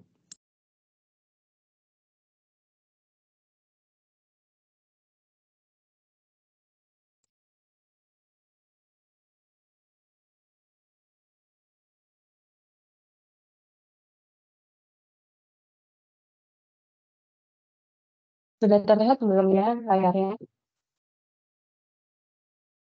Terlihat Pak. Terima kasih atas waktu yang diberikan. Saya mencoba mempresentasikan tentang tugas siswa yang telah diberikan tentang prospek smart grid di Indonesia dalam mengantisipasi revolusi industri 4.0 di Indonesia. Nah, era industri 4.0 ini menjadikan kemajuan teknologi yang pesat di berbagai sektor. Dalam era industri ini, listrik itu dapat dikatakan sebagai salah satu elemen yang penting untuk menjalankan berbagai sistem teknologi yang terhubung dan terintegrasi. Teknologi ini tuh juga dapat mengubah cara tradisional industri listrik beroperasi dan memberikan solusi yang lebih baik dan inovatif. Beberapa contoh teknologinya antara lain tuh yang pertama adalah renewable energy. Ini pemenuhan bauran EBT ini telah diatur dalam Peraturan Presiden Nomor 18 Tahun 2020, dan penerapan teknologi ini seperti menerapkan pembangkit tenaga surya, tenaga angin, yang memungkinkan produksi energi yang lebih ramah lingkungan dan berkelanjutan. Hal ini tuh menggantikan ketergantungan kita terhadap sumber energi fosil yang terbatas dan menyebabkan dampak lingkungan yang cukup besar. Lalu ada energy storage. Teknologi penyimpanan ini bisa dalam bentuk baterai atau sistem penyimpanan lainnya. Teknologi ini dapat dimanfaatkan untuk meningkatkan efisiensi dan keandalan pasokan listrik dengan memanfaatkan energi terbarukan dan meminimalkan penggunaan sumber energi fosil. Lalu yang ketiga ada Internet of Things. Dalam konteks ini, IoT ini dapat dimanfaatkan untuk menghubungkan perangkat rumah tangga, kendaraan listrik, ke jaringan listrik sehingga dapat mengoptimalkan penggunaan energi dan meningkatkan efisiensi. Nah, IoT ini juga memungkinkan kita untuk mengumpulkan dan menganalisis data secara real time. Lalu selanjutnya adalah ada smart meter. Pemerintah di Indonesia ini sudah mendorong untuk memodernisasi dan memutakhirkan sistem kelistrikan kita melalui digitalisasi di semua infrastruktur ketenaga listrikan, baik itu pembangkitan, transmisi, distribusi, atau yang biasa kita kenal dengan jaringan sistem cerdas atau smart grid. Smart grid ini tuh bertujuan untuk meningkatkan efisiensi, keamanan, dan keandalan jaringan listrik. Nah, smart grid ini nggak lepas dari smart meter.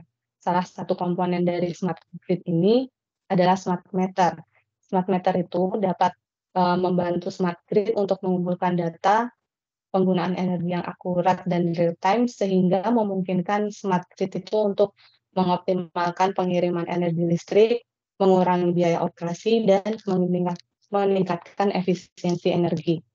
Lalu yang kelima ada electric vehicle.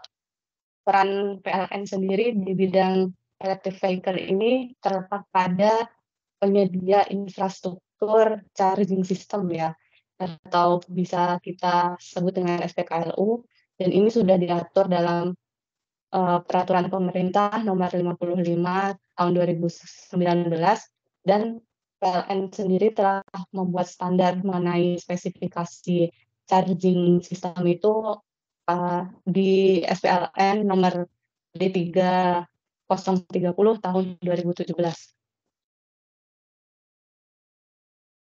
Nah, gimana sih prospek smart grid ke depannya? PLN itu telah menyusun roadmap implementasi smart grid di dalam RUPTA tahun 2021 sampai 2030.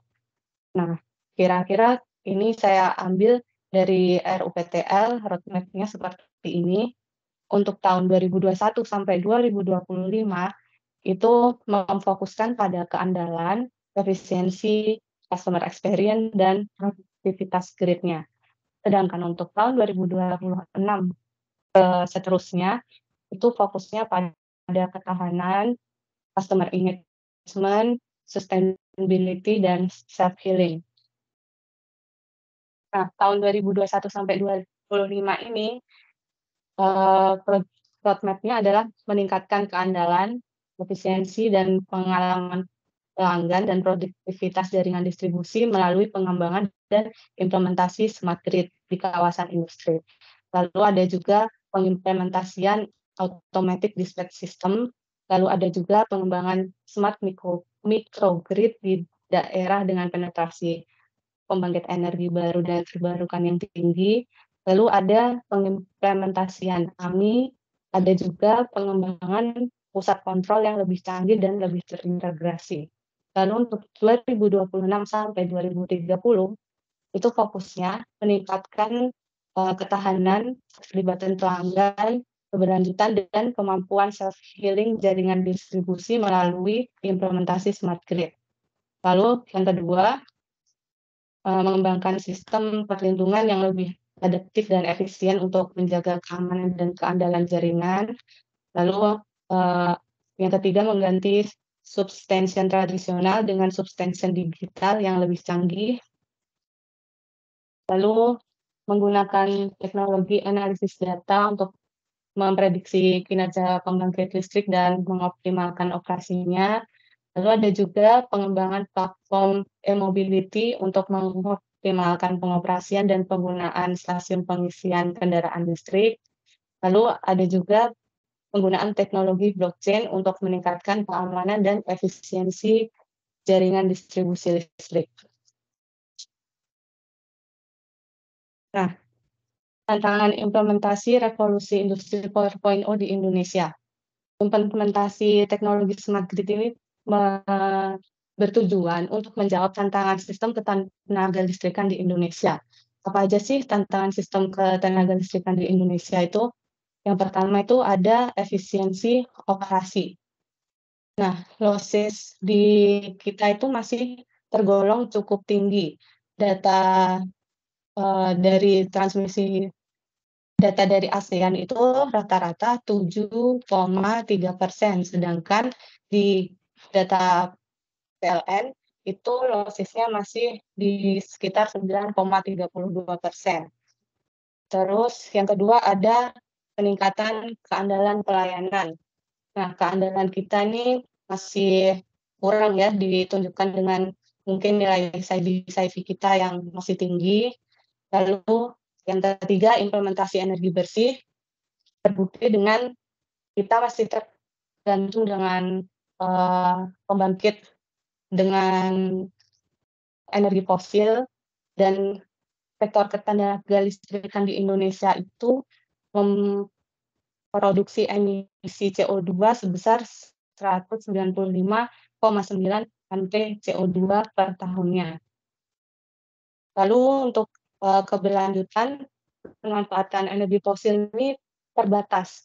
Kita harus mencari energi baru terbarukan untuk mendukung sustainability penyediaan tenaga listrik.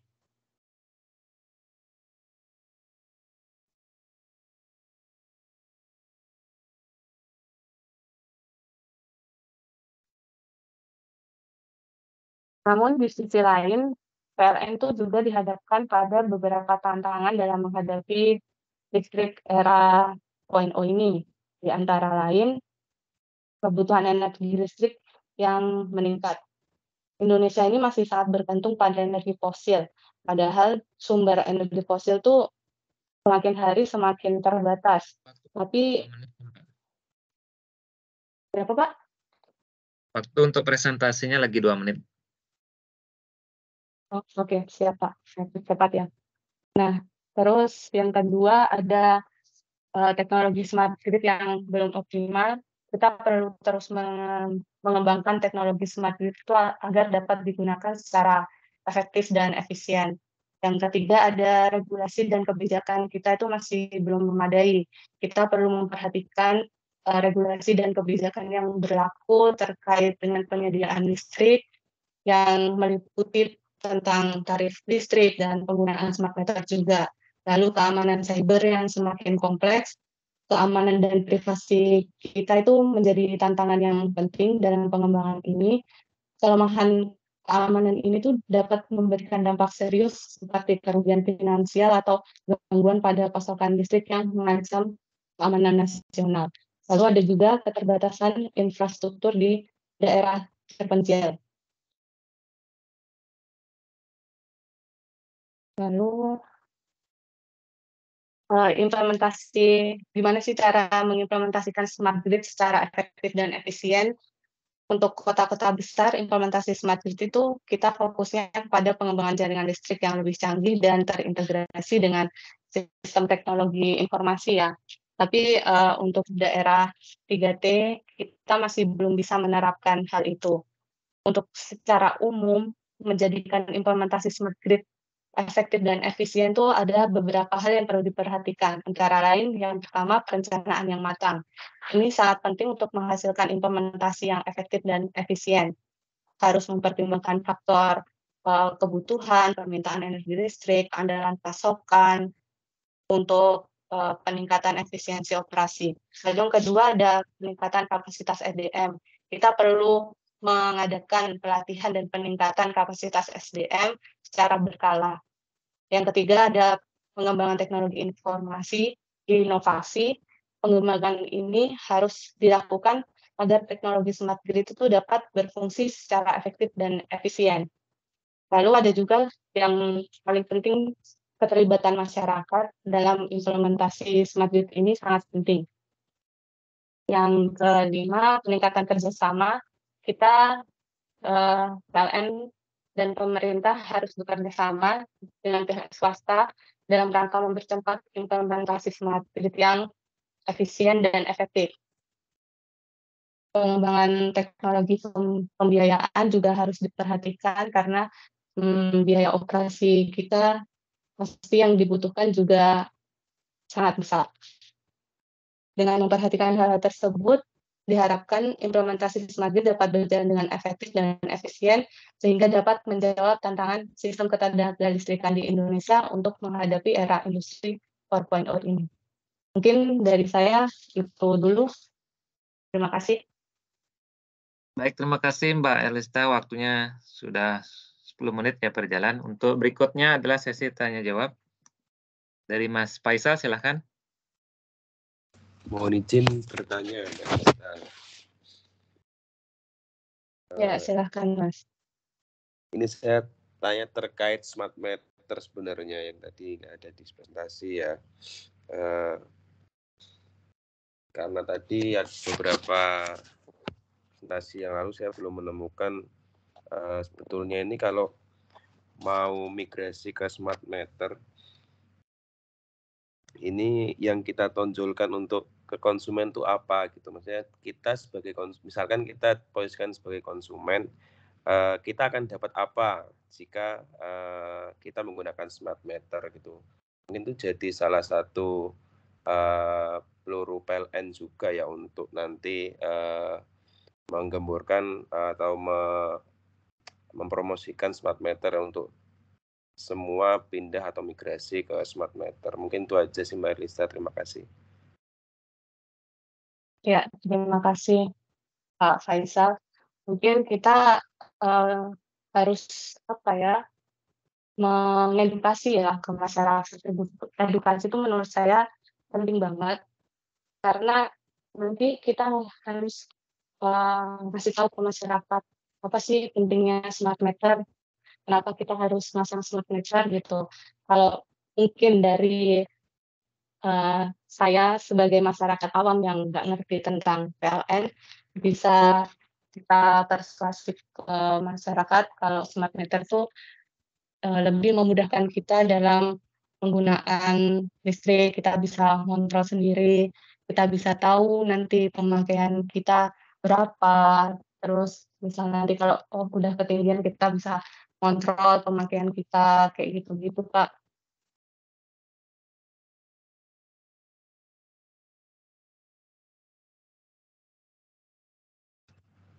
Oke, baik, cukup Pak. Terima kasih. Terima kasih Mbak Rista. Ya, sama-sama. Ya, terima kasih ya teman-teman, Mbak Erlista dan Mas Faisal. Waktu sudah tepat ya 15 menit. Jadi demikian Pak Dhani untuk malam ini ya perkuliahan. Sudah ada 7 atau 8 ya teman-teman yang presentasi. Untuk minggu depan kayak gimana Pak Dhani?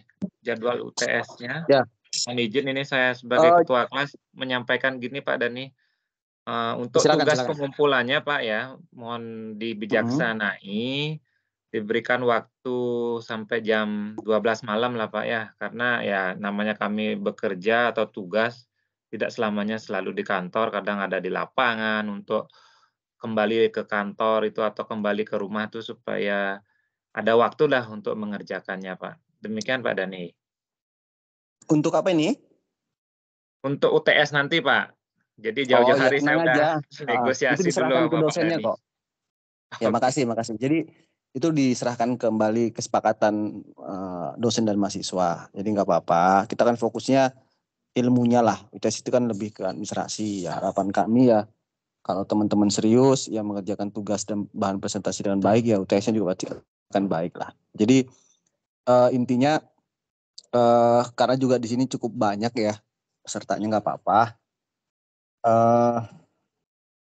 Jadi nanti UTS-nya setelah selesai semua presentasi lah ya. Jadi biasanya saya kasih waktu seminggu untuk mengerjakannya kalau UTS. Jadi tenang aja, waktu cukup banyak. Hampir sama dengan.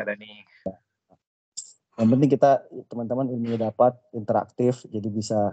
Karena sekarang ini di zaman apa ya, milenial ini 4.0 beda dengan dulu ya. Kalau dulu itu semuanya satu arah dari dosen ya, dari pengajar. Mahasiswa itu tidak bisa mendapatkan dari tempat lain ya, karena sulit lah ya.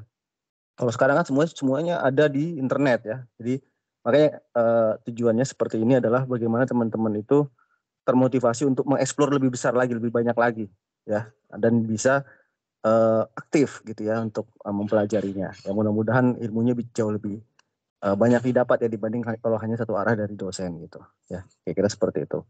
Nah jadi sekarang baru 7 ya kalau nggak salah ya. 7 atau 8 ya tadi? 7 Pak. 7 ya. Iya 7. Ya udah. Lumayan banyak Pak, jadi masih 3. Kalau 25 berarti masih 18. Minggu depan cukup lah Pak ya? Ya mungkin 3 kali pertemuan juga nggak apa-apa. Tenang aja, yang penting nggak harus buru kok. Ya udah. Nanti mungkin atau ada ini sekarang jam berapa? 20 hampir jam 9 ya. Ya udah nanti minggu depan kita tambahin lagi lah ya yang presentasi gitu ya. Kalau bisa 8 sebenarnya sih, kalau bisa 8 kali 3 kan 24 ya. Ya udah nanti kita lihat lah ya situasinya. Mungkin nanti minggu depan kita sampai jam 9 nanti gitu ya, apa-apa lah ya. Oke, saya rasa itu aja. Teman-teman sekali lagi terima kasih. Tadi sebenarnya saya mau banyak komentar, cuman nggak apa-apa lah karena ini masih banyak yang presentasi, biar masing-masing bisa mendapat ini ya masukan dari komentar temannya, sehingga nanti sebenarnya nanti bahan UTS-nya adalah artikel ini juga ya, tugas esai ini. Cuma nanti tugas esai yang nanti diperbaikin lagi sesuai dengan masukan-masukan dari teman-temannya gitu. Kira-kira seperti itu nanti ya. Saya rasa itu aja. Terima kasih untuk para presenter maupun juga para penanggap, untuk rekan-rekan lain juga yang ikut hadir. Mudah-mudahan dapat makin banyak wawasan ya dari mengenai smart grid ini. Dan untuk selanjutnya Kamis depan kita lanjutkan dengan presentasi dari Mas Faisal ya.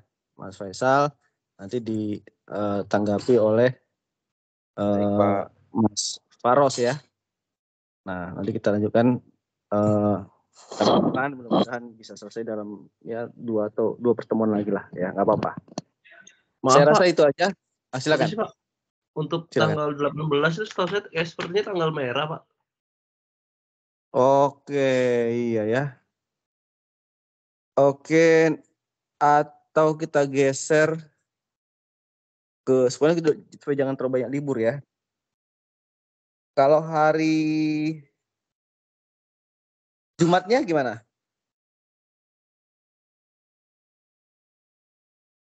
Jumat ini Pak, Jumat minggu depan ya. Kalau Bu Destiana itu Jumat.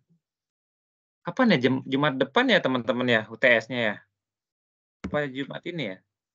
Iya Pak, kalau tidak salah Jumat minggu depan. Jam berapa itu? UTS-nya dia Ibu Destiananya sore sih Pak, jam 5 itu jadwalnya. Tapi itu tadi kan kami perlu ngerjakan UTS juga. Jadi kadang-kadang itu dah tadi minta kebijaksanaan kayak tadi dengan Pak Andi supaya pengumpulan tugas UTS hari ini kan ada UTS-nya Pak Andi. Syukurnya dikasih waktu sampai jam 12 malam. Jadi adalah waktu untuk teman-teman mempersiapkan UTS. Nanti untuk presentasi juga dipersiapkan gitu Pak. Iya, kalau Jumat depan kan tinggal presentasi aja sebenarnya kan. Kalau Ya, bahannya kan nggak ada yang perlu disiapkan sebenarnya. Iya, iya. Betul Pak. Nggih, enggak apa-apa Pak. Nanti paling saya ke Bu Nggak ada Destiananya bentrok supaya dengan jadwal yang lain kan jam 7 gitu. Enggak ada sih Pak. Mungkin nanti saya nego ke Bu Destiananya supaya pengumpulan tugas UTS-nya aja agak di tengah malamin sedikit. Itu aja sih caranya. Bisa Pak. Pokoknya Kamis depan itu libur ya, nggak enak juga kalau kita pakai. Ya udahlah, sementara gitu dulu lah ya. Ya. Oke, makasih ya semuanya teman-teman ya untuk partisipasinya. Kuliah kita sudah selesai. Terima kasih. Selamat malam. Wassalamualaikum warahmatullahi wabarakatuh. Waalaikumsalam. Terima kasih. Terima kasih Pak. Izin saya end meeting ya.